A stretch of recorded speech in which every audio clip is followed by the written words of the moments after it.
अस्सलाम वालेकुम जी। Air and noise pollution control का 7th लेक्चर, इसका ये सेकंड सेशन है, जिसमें कि हम मोबाइल सोर्सेज से एमिट होने वाले पोल्यूटेंट्स और उनको कंट्रोल करने वाली जो टेक्नोलॉजीज़ हैं उनको डिस्कस कर रहे हैं। ठीक है जी। और अभी तक हम जो है वो दो तरह के जो पोल्यूटेंट्स हैं जो मोबाइल सोर्सेज से एमिट होते हैं या बेस्ड ऑन देयर सोर्स, वो हम डिस्कस कर चुके हैं उनकी टेक्नोलॉजीज़ के बारे में। और अभी जो है जो थर्ड पार्ट है, जिसमें एग्जॉस्ट एमिशन कंट्रोल सिस्टम्स जो हैं उनके बारे में डिस्कस करेंगे, जो कि इंजन में जब गैसेस फ्यूल जो है वो उसकी कंबसन हो जाती है और उसके बाद जो गैसेस एमिट होती हैं उनमें जो पोल्यूटेंट्स हैं उनको रिमूव करने के लिए डिफरेंट ऑप्शंस जो अवेलेबल हैं उनको डिस्कस करेंगे। अब उस तरफ जाने से पहले एक चीज़ जो कि फैक्ट है वो ये कि कोई भी इंजन, चाहे वो नया है या पुराना है, उसमें कोई भी जो फ्यूल है वो 100% उसकी कंबसन नहीं होती, 100% वो बर्न नहीं होता। मैक्सिमम उसका हाँ ये ज़रूर होता है कि जो नया इंजन है उसमें चूँकि सारे उसके जो पार्ट्स हैं वो नए होते हैं, कोई पार्ट्स वियर एंड टियर नहीं उसकी हुई होती, लिहाजा कोई लीकेजेस भी नहीं होते और जो एयर की सप्लाई भी बेहतरीन है, फ्यूल भी सही क्वांटिटी में आ रहा होता है। तो एक जो stoichiometric air to fuel ratio है वो भी मेंटेन रहती है, जिससे कंबसन जो है वो एफिशिएंट होती है निस्बतन जो पुराने इंजन्स हैं। और एफिशिएंट कंबसन का फ़ायदा ये होगा कि ज़्यादातर जो फ्यूल है वो उसकी कंबसन हो जाती है, बहुत कम होगा जो पार्शली बर्न होगा और बहुत ही कम होगा जो अनबर्न फॉर्म में जाएगा। लेकिन ये जो सेकंड दो हैं कि अनबर्न और पार्शली बर्न, इनकी प्रोपोर्शंस जो हैं वो पुराने इंजन्स में बढ़ जाती है। ठीक है जी। अब ये जो थर्ड सिस्टम है, जिससे कि फ्यूल की कंबसन होने के बाद गैसेस जो है और जिसकी कंपोजिशन में वेपर्स होते हैं और जिसकी कंपोजिशन में गैसेस हैं और जिसकी कंपोजिशन में पार्टिकल्स हैं। और मैं रीइटरेट कर देता हूँ इनको। वाटर वेपर्स जो हैं वो कंप्लीट कंबसन की सूरत में आते हैं और इसके अलावा जो हाइड्रोकार्बन्स हैं वो भी वेपर्स की ही फॉर्म में होते हैं जो अनबर्नड फ्यूल है। ठीक है। और जबकि जो पार्शली बर्नड है हाइड्रोकार्बन्स, उससे सूट निकलता है जो कि सॉलिड पार्टिकल्स हैं। और बाकी जो गैसियस एमिशंस हैं उसमें जो इनर्ट गैसेस हैं वो भी होती हैं जो कि कंप्लीट कंबसन से जिनकी फॉर्मेशन होती है, जैसे नाइट्रोजन है और ऑक्सीजन जो है अनबर्नड आती है और कार्बन डाइऑक्साइड है, कार्बन मोनोऑक्साइड है। ठीक है। तो ये इसमें गैसेस इसमें शामिल होती हैं, या सल्फ़र के ऑक्साइड्स आ जाते हैं, नाइट्रोजन के ऑक्साइड्स हैं ज़्यादातर। ओके जी। और इनको ट्रीट करने के लिए 4 ऑप्शंस अवेलेबल हैं। और सबसे पहली जो टेक्नोलॉजी है उसे सेकेंडरी एयर इंजेक्शन सिस्टम बोलते हैं, और उसके बाद एग्जॉस्ट गैस रिसर्कुलेशन है, कैटालिटिक कन्वर्टर सिस्टम है और सिलेक्टिव कैटालिटिक कन्वर्टर सिस्टम है। ठीक है जी। अब वन बाई वन हम इनको जो है इंशाल्लाह मैं एक्सप्लेन कर देता हूँ। अब सबसे पहला जो है वो सेकेंडरी एयर इंजेक्शन सिस्टम।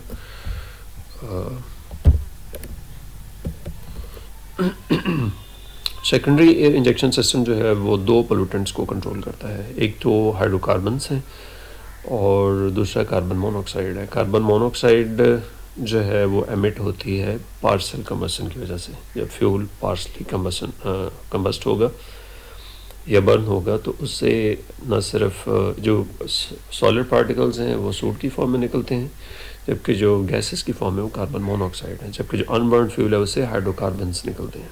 ठीक। लेकिन सेकेंडरी एयर इंजेक्शन सिस्टम जो है ये हाइड्रोकार्बन्स को और कार्बन मोनोऑक्साइड को कंट्रोल करता है। अब ये ज़्यादा हार्मफुल हैं तो लिहाजा ये इनको लेस हार्मफुल जो सब्सटेंस है उनमें कन्वर्ट करता है। जैसे हाइड्रोकार्बन जो है वो ट्रांसफॉर्म हो जाते हैं वाटर में और कार्बन मोनोऑक्साइड जो है वो ट्रांसफॉर्म हो जाती है कार्बन डाइऑक्साइड में। अब इसका तरीक़ेकार ये है कि जैसे आप फिगर्स में देख सकते हैं, ये लेफ़्ट साइड पे सब मैं स्टार्ट करता हूँ, और ब्लू जो पार्ट है टॉप लेफ़्ट पे ये है जी एयर फिल्टर, और ये जो पाइप्स और ये इसमें एक पंप भी लगा होता है। ठीक है। और इसको हम इनटेक मैनिफोल्ड बोलते हैं, ठीक है, जिसके ज़रिए से जो क्लीन एयर है फ़िल्टर से क्लीन होते हुए वो यहाँ से जो आपका इंजन है इसके इनटेक वॉल्व के ज़रिए से कंबस्शन चैम्बर में आ जाती है। ओके, अब यहाँ पे सेकेंडरी एयर जो इंजेक्शन सिस्टम है वो इंट्रोड्यूस करवाया जाता है। जैसे कि आप ये देख सकते हैं राइट साइड पे एक पाइप निकल रहा है और ये पंप लगा हुआ है, सेकेंडरी पंप। इसका मतलब है कि एक प्राइमरी पंप भी है जो कि आपका जो मेन सिस्टम है उसके साथ, जैसे कि मैंने पहले बताया, वो एयर सप्लाई करता है। और इस पंप को ऑपरेट करने के लिए ये दो वाल्व लगे हुए हैं। एक वाल्व जो है वो जैसे कि इलेक्ट्रिक स्विच ओवर है, वाल्व इसे बोलते हैं। इसके ऑल्टरनेटिव नेम भी है न्यूमेटिक स्विच ओवर इसे भी बोलते हैं। और ये रिले के साथ या सेंसर बेस्ड सिस्टम के साथ जो है वो कनेक्ट होता है ये वाल्व, ठीक है। और जबकि ये कट ऑफ वाल्व है, ठीक है, इसका भी ऑल्टरनेटिव नेम है, वो इंशाल्लाह नेक्स्ट में मैं आपको एक्सप्लेन करता हूँ। और ये जो सेकेंडरी एयर इंजेक्शन सिस्टम है ये एयर मेन सिस्टम से सक करता है और अंडर सर्टन कंडीशंस ये एयर जो है वो एग्जॉस्ट जो वाल्व है ना उससे बिल्कुल नीचे ये एयर जो है सप्लाई करता है, ठीक। अब होता है कि जब फ्रेश एयर आप सप्लाई करते हैं तो आमतौर पे जो गैसेस यहाँ से एमिट हो रही होती है ना उनका एग्जॉस्ट इंजन से निकल रही होती हैं फ्यूल के जलने के बाद, उनका टेम्परेचर तकरीबन 400 से लेकर 600 डिग्री सेल्सियस होता है और टेम्परेचर काफ़ी ज़्यादा हाई है। और तो इस पे अगर आप उन गैसेस में न्यू एयर इंट्रोड्यूस करवाएंगे ना यहाँ पे, तो उसमें जो ऑक्सीजन है वो उसमें पार्सली बंड कार्बन मोनोऑक्साइड और हाइड्रोकार्बन जो है उनके साथ रिएक्ट करके उनको ट्रांसफॉर्म कर देती है वाटर में और कार्बन डाइऑक्साइड में, राइट। और उसके बाद जो सब्सिक्वेंट टेक्नोलॉजी है कैटालिटिक कन्वर्टर जो है आमतौर पे नई गाड़ियों में प्रोवाइड किया जाता है, वो फिर गैस उसमें ट्रांसफॉर्म हो जाती है।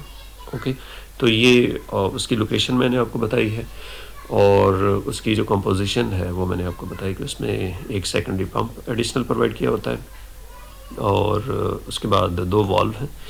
एक वैक्यूम बेस वाल्व है जो कि एयर के फ्लो को कंट्रोल करता है और ये वाल्व कब ओपन होना है उसको ये जो सेंसर बेस वाल्व है या प्रेशर बेस वाल्व वो कंट्रोल करता है। ओके, जिसे हम न्यूमेटिक या इलेक्ट्रिक स्विच ओवर वाल्व बोलते हैं।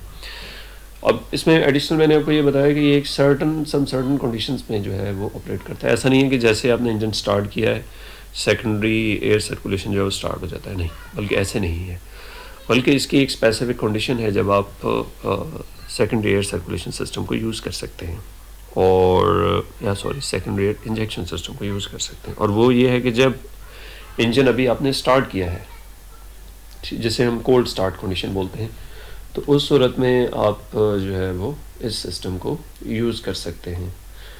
और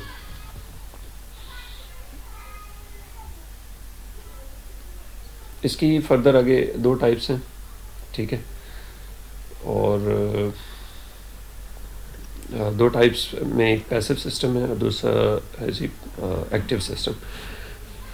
एक्टिव सिस्टम जो है वो आप देख सकते हैं कि इसमें जो है वो पंप इंस्टॉल है, जबकि पैसिव सिस्टम जो उसमें पंप नहीं होता, वो जो है सेक्शन के या प्रेशर डिफरेंस के ऊपर जो है वो काम करता है, ठीक हो गया।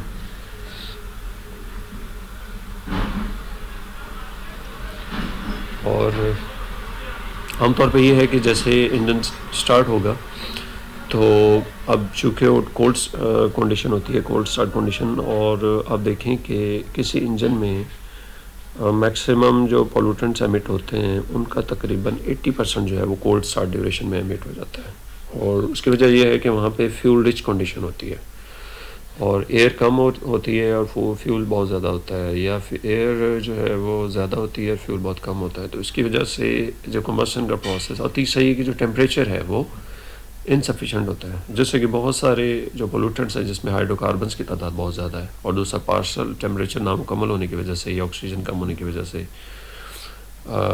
या फ्यूल के ज़्यादा होने की वजह से पार्शल कम्बशन होती है और कार्बन मोनोऑक्साइड एमिट होती है, राइट। इस कंडीशन में आपकी जो नेक्स्ट टेक्नोलॉजी है, जैसे कि आपको ये ऑरेंज कलर में कैटालिटिक कन्वर्टर नज़र आ रहा है, तो ये तकरीबन 300 डिग्री सेल्सियस से इसका काम स्टार्ट होता है।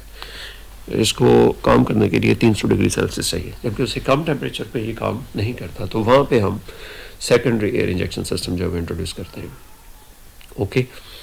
और सेकेंडरी एयर इंजेक्शन सिस्टम को इलेक्ट्रिक और स्विच ओवर वाल्व जो है वो ऑपरेट करते हैं। तो जैसे इंजन स्टार्ट होगा तो ये जो इलेक्ट्रिक स्विच ओवर वाल्व है इसको ये आप राइट साइड की फिगर में आ जाएं तो जो नंबर्स हैं मैं इनको एक्सप्लेन कर देता हूँ। नंबर 1 पे आप देखें कि यहाँ पे एक क्लीनर है, ठीक हो गया जी। और इसके बाद इसमें आप देखें कि नंबर 2 पे इसमें सेकेंडरी एयर पंप लगा हुआ है जो कि आप यहाँ पे देख सकते हैं, ठीक है। और नंबर 3 जो है ये कंट्रोल रिले है, और रिले जो है ये इलेक्ट्रिक स्विच ओवर को या न्यूमेटिक जो वाल्व है उसको कंट्रोल करती है, जो कि ये यहाँ पे शो किया गया है, ठीक है। और इस फिगर में ये आपको नंबर 5 पे नज़र आ रहा है, ठीक है, जिसको हम चेंज ओवर वाल्व भी बोलते हैं, न्यूमेटिक वाल्व भी बोलते हैं, और इलेक्ट्रिक स्विच ओवर वाल्व भी बोलते हैं। और नंबर 6 पे ये या इस साइड पे यहाँ पे ये जिसको कट ऑफ और सेकेंडरी एयर वाल्व बोला गया है, इसको हम कॉम्बिनेशन वाल्व भी बोलते हैं, ओके। तो ये इसके मेजर कंपोनेंट्स हैं, ठीक है जी। अब होता ये है कि कंट्रोल जो सिस्टम है ये वाला नंबर 3 ये रिले के ज़रिए से ये जो इलेक्ट्रिक स्विच ओवर वाल्व है उसको ऑपरेट करता है। और ये इसका ऑपरेट करना जो है वो डिपेंड करता है दो फैक्टर्स के ऊपर, क्योंकि यहाँ पे इसके साथ एक ऑक्सीजन सेंसर भी प्रोवाइड किया जाता है। और एग्जॉस्ट गैसेस में ऑक्सीजन की कितनी क्वांटिटी मौजूद है ये उसकी ये इस जगह पे यहाँ पे जो है ऑक्सीजन का सेंसर होता है इसी जगह पे। अगर यहाँ पे ऑक्सीजन की जो क्वांटिटी है एग्जॉस्ट गैसेस में वो कम हो, क्योंकि हम उसे दोबारा से जलाना चाह रहे हैं, उसके ऑक्सीजन की क्वांटिटी कम हो, तो ये सिग्नल यहाँ से पहुँचता है इस कंट्रोल सिस्टम को, और वो रिले के ज़रिए से फिर ये जो इलेक्ट्रिक स्विच ओवर वाल्व है उसको सिग्नल पहुँचाता है, और ये जो स्विच ओवर वाल्व है ये ओपन हो जाता है, ठीक है। जब यहाँ पे ओपन होगा तो उसके ज़रिए से ये जो कट ऑफ और सेकेंडरी एयर वाल्व है ये प्रेशर डिफरेंस की वजह से आप देखें कि रेड कलर जो है और जो एक साइड पे ब्लू कलर है जो फ्रेश एयर को रिप्रेजेंट करें, दोनों में प्रेशर डिफरेंस की वजह से ये वाल्व ओपन होता है, और जिसके ज़रिए से अब ये देखेंगे यहाँ पे दो फंक्शन ये करता है कंट्रोल यूनिट। एक साइड पे ये जो इलेक्ट्रिक स्विच ओवर वाल्व है उसको ओपन करता है, दूसरी साइड पे जो पंप है उसको ऑपरेट करता है। तो जिससे यहाँ पे आप देखें कि प्रेशर डिफरेंस की वजह से एयर जो है वो यहाँ पे एयर ब्लो करना शुरू कर देता है, ओके।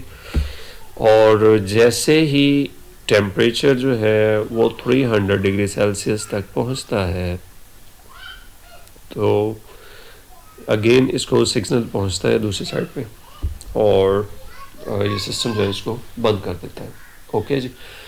और आमतौर पे जो सेकेंडरी एयर इंजेक्शन सिस्टम है इसका वर्किंग टाइम जो है वो तकरीबन बहुत कम होता है। ये अगर मैक्सिमम भी आप देखें तो ये 100 सेकंड से ये जो है वो ज़्यादा एक्सीड नहीं करता।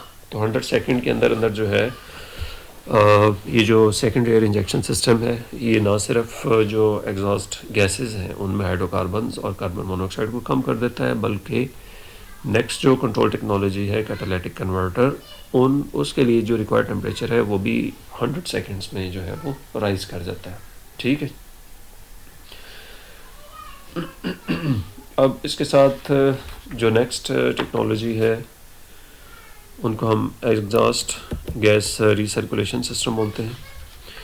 और जैसा कि मैंने आपको बताया कि जो प्रीवियस टेक्नोलॉजी है वो हाइड्रोकार्बन्स और कार्बन मोनोऑक्साइड को कंट्रोल करती है, जबकि एग्जॉस्ट गैस रिसर्कुलेशन सिस्टम जो है ये नॉक्सेस को कंट्रोल करता है। और इसका प्रिंसिपल बिल्कुल सिंपल सा है, ये एग्जॉस्ट मैनिफोल्ड से जहाँ पे हम प्रीवियस सिस्टम के ज़रिए से एयर इंट्रोड्यूस करवाते हैं ताकि जो गैसेज और कंबस्सन उसकी हो सके, ठीक है। तो उसको ऑल्टरनेटिव या इसके बाद हम ये इंट्रोड्यूस करवा देते हैं EGR।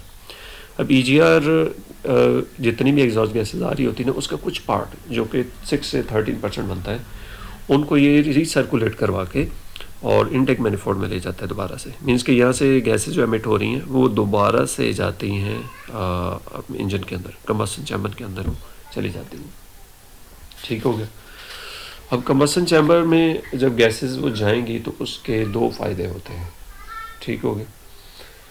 और क्योंकि जो गैसेस एग्जॉस्ट फोल्ड से या एग्जॉस्ट वाल्व से आप दोबारा से इन कर रहे हैं इंजन के अंदर, इसमें इनर्ट गैसेस ज़्यादा हैं, जिसमें कार्बन डाइऑक्साइड, वाटर वेपर्स हैं, नाइट्रोजन है। ठीक हो गया।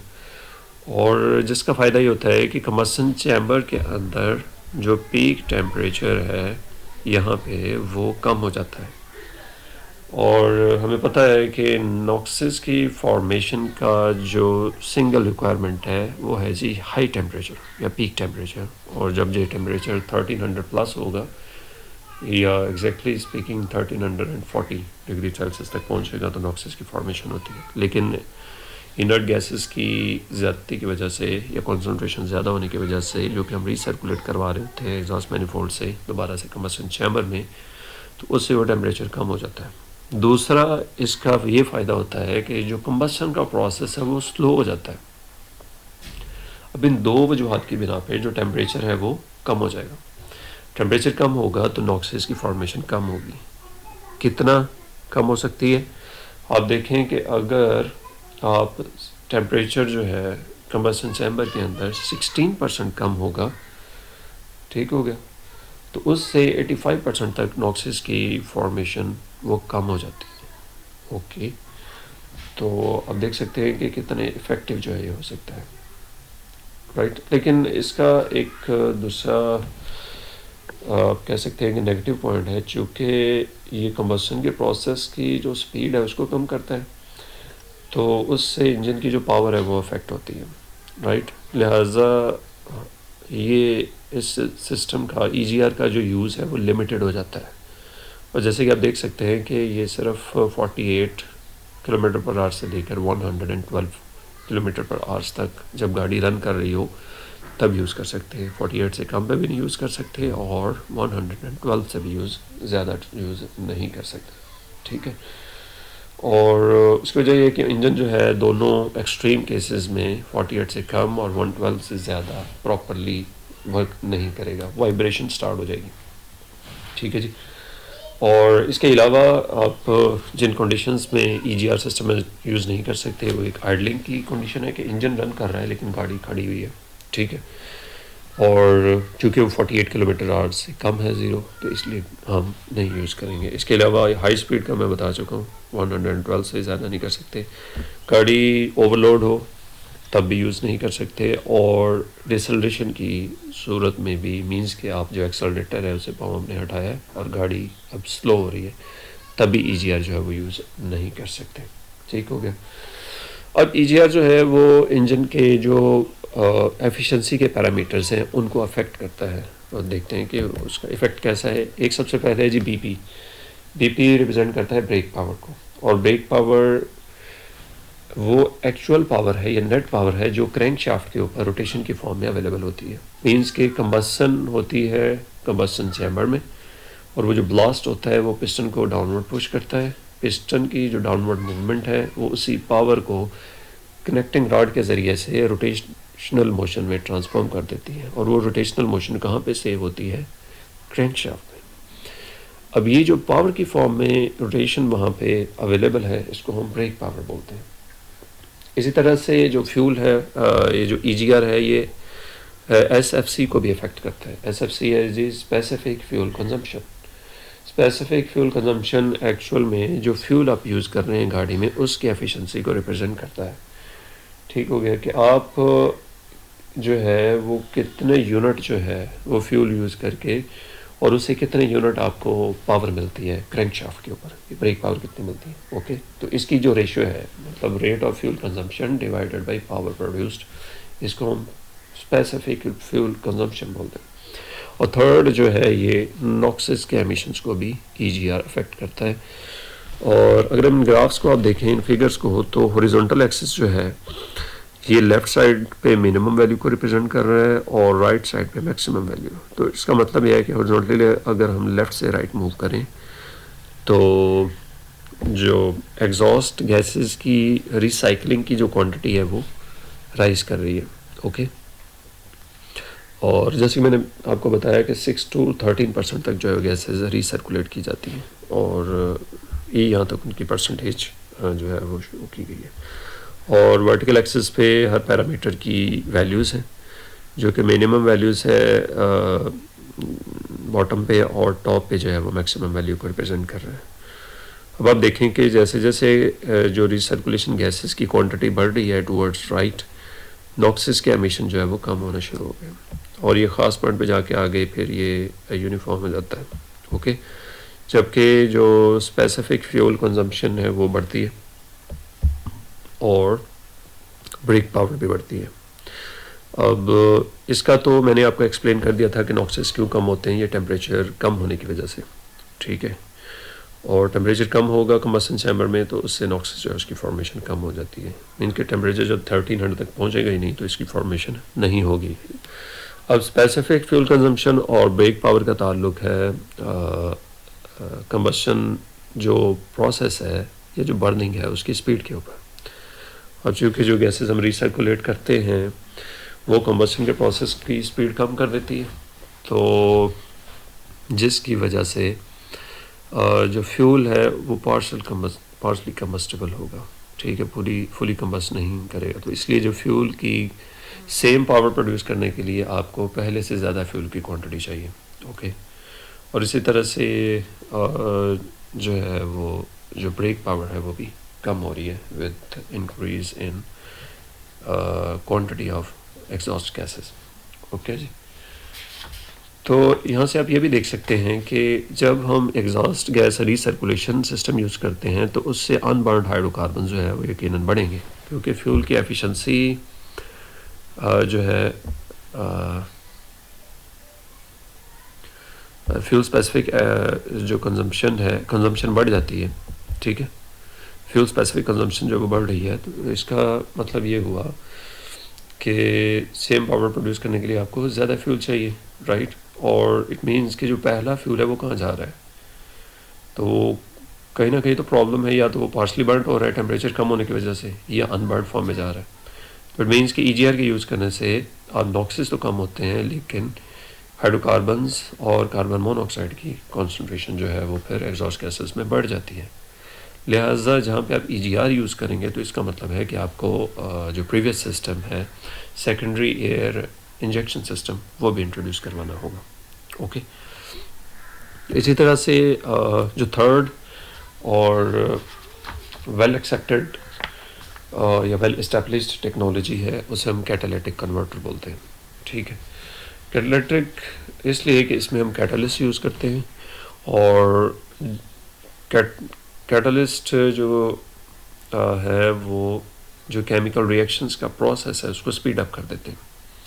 और दो तरह के केमिकल रिएक्शंस यहाँ पे होते हैं, ऑक्सीडेशन है और रिडक्शन है। ऑक्सीडेशन वो प्रोसेस है जिसमें कोई सब्सटेंस केमिकल रिएक्शन के दौरान इलेक्ट्रॉन जो है वो रिलीज़ करता है या लूज़ करता है, और रिडक्शन में इलेक्ट्रॉन जो है वो गेन करता है। ओके, तो कैटालिटिक कन्वर्टर्स में हम अब ये जो केमिकल रिएक्शन है इसको हम कैटालिसिस भी बोलते हैं। ओके, और कैटालिसिस का ना सिर्फ एयर पोल्यूशन कंट्रोल में यूज़ है बल्कि वाटर जो ट्रीटमेंट है, वेस्ट वाटर ट्रीटमेंट, उसमें भी आजकल इसमें बहुत काम हो रहा है, ठीक है जी।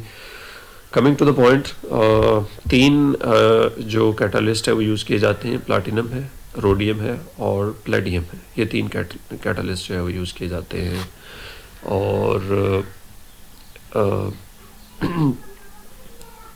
तीन तरह के जो पोल्यूटेंट्स है उसको ये रिमूव करते हैं, जिसमें एक हाइड्रोकार्बन आ जाते हैं, कार्बन मोनोऑक्साइड है और नाइट्रोजन के ऑक्साइड, ठीक है। मतलब ये है कि जो काम पिछली जो प्रीवियस टेक्नोलॉजीज हमने देखी हैं वो दोनों करती हैं। कैटालिटिक कन्वर्टर जो है वन गो में वो सारे पोल्यूटेंट्स जो है वो रिमूव कर देते हैं या उनकी कंसंट्रेशन कम कर देते हैं। ओके, अब यहाँ पे आप देखें कि जो कैटलिस्ट का यूज़ है उसका कितना इफ़ेक्ट है कि हाइड्रोकार्बन्स और कार्बन मोनोऑक्साइड के ऑक्सीडाइज होने के लिए मींस के हाइड्रोकार्बन से वाटर में ट्रांसफॉर्म होने के लिए और कार्बन मोनोऑक्साइड से कार्बन डाइऑक्साइड बनने के लिए जो टेम्परेचर है वो तकरीबन 700 से ज़्यादा होना चाहिए। लेकिन जब आप कैटालिस्ट यूज़ करते हैं जैसे प्लाटिनम है तो उससे ये सेम रिएक्शन जो है वो 300 डिग्री सेल्सियस पे हो जाता है, राइट। और अब इनके दो टाइप्स हैं, एक टू वे कैटालिटिक कन्वर्टर है जो कि प्रीवियसली यूज़ किया जाता रहा है और ये दो हाइड्रोकार्बन रिमूव करता था, कार्बन मोनोऑक्साइड और हाइड्रोकार्बन। मींस के ये इसका सेम फंक्शन था जो कि आप जो फर्स्ट टेक्नोलॉजी हमने देखी है वो काम कर रही थी, ठीक। यानी कि secondary gas circulation, secondary injection system जो है, सेकेंडरी एयर इंजेक्शन सिस्टम, उसका और फ्यूल कैटालिटिक कन्वर्टर का जो फंक्शन है वो सेम है। और इन टर्म्स ऑफ के कौन से पोल्यूटेंट्स जो है ये रिमूव करते हैं या कम करते हैं एग्जॉस्ट गैसेस से। लेकिन इसकी जो एडवांस्ड वर्जन है जो कि आजकल ज़्यादातर इस्तेमाल हो रहा है वो 3 वे है। और 3 वे कैटालिटिक कन्वर्टर तीनों जो पोल्यूटेंट्स है उसको एक ही गो में रिमूव कर देता है। और मज़ीद ये कि इसमें जो ऑक्सीडेशन प्रोसेस है उसमें कार्बन, प्लाटिनम और प्लेडियम, 3 कैटलिस्ट में से 2 यूज़ किए जाते हैं, प्लाटिनम और प्लेडियम, फर्स्ट और थर्ड। और जिसमें कि कार्बन मोनोऑक्साइड ट्रांसफॉर्म होती है कार्बन डाइऑक्साइड में और हाइड्रोकार्बन्स ट्रांसफॉर्म होते हैं कार्बन डाइऑक्साइड और वाटर में, ओके। जबकि जो रिडक्शन रिएक्शन है, रिडक्शन रिएक्शन में हम जो कैटलिस्ट यूज़ करते हैं वो एक है जी प्लाटिनम और दूसरा है रोडियम। पहले 2 यूज़ करते हैं एज कैटलिस्ट। और रिडक्शन इसलिए कि इसमें जो नॉक्सिस है, चाहे वो नाइट्रोजन डाइऑक्साइड है या नाइट्रिक ऑक्साइड है, वो डिसएसोसिएट हो जाता है इनटू देयर मॉलिक्यूलर फॉर्म्स, और इससे नाइट्रोजन बनेगी N2 इनर्ट गैस और ऑक्सीजन बनेगी, ओके जी। अब नेक्स्ट हम ये देखते हैं इसकी कंपोजिशन या इसका जो स्ट्रक्चर है वो क्या है। आमतौर पे जो है जैसे कि आप इस फिगर में देख सकते हैं, लेफ़्ट साइड से अगर स्टार्ट करें तो गाड़ी का जो इंजन है वो फ्रंट साइड पे होता है। उसके बाद ये उसका एग्जॉस्ट पाइप है या टेल पाइप जिसे बोलते हैं, और ये लोकेशन शो कर रहा है कैटालिटिक कन्वर्टर की। और कैटालिटिक कन्वर्टर आम तौर पे जो गाड़ियाँ हैं उसके टेल पाइप के मिडल में होता है या फिर very next to the exhaust manifold होता है, ठीक है। ये एग्जॉस्ट जो वाल्व है उसके बिल्कुल नेक्स्ट में होता है। अगर इसका कट थ्रोड आप देखें तो इसमें एक मैश प्रोवाइड की गई है जो कि बनी हुई है एल्युमिनियम की, ठीक है, या एल्यूमिना की। और इसके ऊपर ये जो कैटलिस्ट है उनकी एक तय चढ़ाई जाती है, ठीक है। और ठीक, और जिससे कि ये पूरा एक मैश बन जाता है। ये जाली जैसे आप देख रहे हैं ना, वो इस साइड पे आपको ये ब्लैक कलर में यहाँ पे इसको थ्रोट में नज़र आ रही है। ये एल्यूमिना की बनी हुई है, एल्युमिनियम की, और जिसके ऊपर जो 3 कैटलिस्ट हैं उनकी जो है वो कोटिंग की गई है। अब इसमें 3 पोल्यूटेंट्स रिमूव होते हैं। सबसे पहले तो जो रिडक्शन का प्रोसेस है वो कैरी आउट करता है, ठीक है, जिससे जो नाइट्रोजन ऑक्साइड है वो एसोसिएट होती है N2 में और O2 में। अब यहाँ से निकलने वाली ऑक्सीजन प्लस जो गैस स्ट्रीम में हाइड्रोकार्बन्स और कार्बन मोनोऑक्साइड आ रहे हैं वो यहाँ से जो नेक्स्ट इसका फेज़ है, सेकंड वाला जो पिंक कलर में नज़र आ रहा है, वहाँ पे ट्रांसफॉर्म होता है। और अब ऑक्सीजन एयर में मज़ीद आ चुकी है एग्जॉस्ट गैसेस में, और कैटलिस्ट की मौजूदगी में वो गैसेस जब उससे एग्जॉस्ट गैसेस उससे जब इन कांटेक्ट होती हैं या उसमें हाइड्रोकार्बन्स और कार्बन मोनोऑक्साइड जब इन कांटेक्ट होगी तो वो ट्रांसफॉर्म हो जाती है into water and carbon dioxide, ठीक है जी। तो ये ओवरऑल इसका जो डिज़ाइन है वो मैंने एक्सप्लेन कर दिया है आपको। और इसमें मज़ीद ये कि हम जो है वो कैटालिटिक कन्वर्टर्स को इसको यूज़ करने की स्पेसिफ़िक कंडीशंस हैं, ठीक है जी। और वो कंडीशंस ये हैं कि हम लेडेड फ्यूल जो है वो यूज़ नहीं कर सकते। और लेडेड मींस के ऐसा पेट्रोल या डीज़ल जिसमें लेड कंटेंट्स मौजूद होंगे उसको हम नहीं यूज़ कर सकते। उसकी वजह यह है कि लेड जो है वो रिएक्ट कर जाता है आपके कैटालिस्ट के साथ, और जब उससे रिएक्ट करेगा तो उससे वो कैटालिस्ट वहाँ से जो कोटिंग उसकी की हुई है वो रिमूव होना शुरू हो जाएगा। और अगर उसका मुकम्मल रिमूवल हो गया तो आपका जो कैटालिस्टिक कन्वर्टर है वो यूज़लेस हो जाएगा, ठीक हो गया।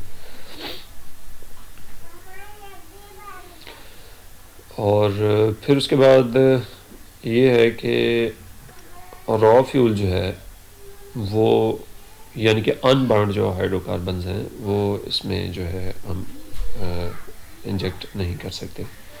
ठीक हो गया। उससे चूँकि टेम्परेचर बहुत ज़्यादा राइज़ कर जाता है, और टेम्परेचर राइज़ जब करेगा तो वो कैटालिटिक कन्वर्टर की जो जो वर्किंग है वो मुतासर होती है उससे। ठीक है जी।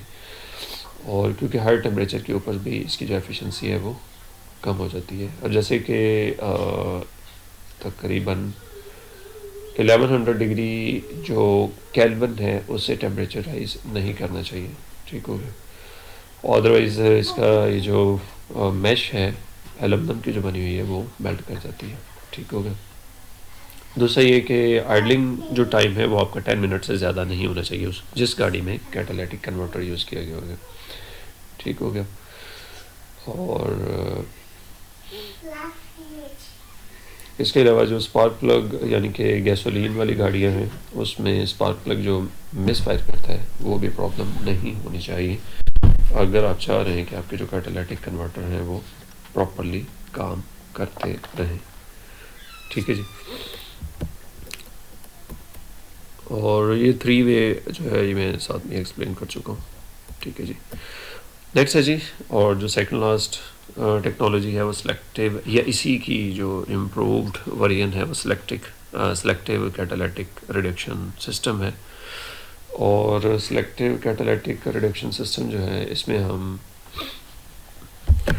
तो जी यहाँ पे इस सेशन को मैं एंड कर रहा हूँ, और नेक्स्ट सेशन में हम इंशाल्लाह से दोबारा से कंटिन्यू करते हैं।